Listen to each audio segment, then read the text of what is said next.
Dasturimiz davom etadi.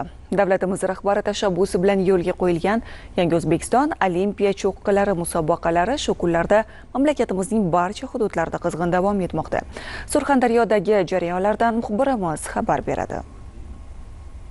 Davlatimiz rahbari tashabbusi bilan yo'lga qo'yilgan Yangi O'zbekiston Olimpiya cho'qqilari musobaqasi shu kunlarda mamlakatimizning barcha hududlarida qizg'in davom etyapti. Mazkur musobaqaning stol tennisi turi bo'yicha 4-mintaqaviy bosqichi Surxondaryo viloyatining Termiz shahrida ham yuqori saviyada tashkil etildi. Unda 15-17 yoshli iqtidorli sportchilar stol tennisi bo'yicha o'zaro bellashdi. Musobaqada so'zga chiqqanlar yurtimizda sportni ommalashtirish, aholi salomatligini mustahkamlash va yosh avlodni sog'lom ruhda tarbiyalash bo'yicha amalga oshirilayotgan tadbirlar haqida to'xtaldi. Qizg'in va murosasiz o'tgan bahslar yakunida g'olib va sovrindorlar tantanali ravishda diplom, medal hamda qimmatbaho sovg'alar bilan taqdirlandi. Ta'kidlash joizki, Sho'rchi, Sarosiyo hamda Boysun tuman mintaqaviy bosqichlarida ham eng kuchlilar saralanib, viloyat bosqichida ishtirok etish imkoniyatini qo'lga kiritdi. Stol tennisi bo'yicha katta musobaqa bo'lib o'tdi va men bunda faxriy birinchi o'rinni egalladim va bundan juda ham xursandman. Keyingi viloyat bosqichlarida ham birinchi o'rinni egallashga harakat qilaman. Bir so'z bilan aytganda,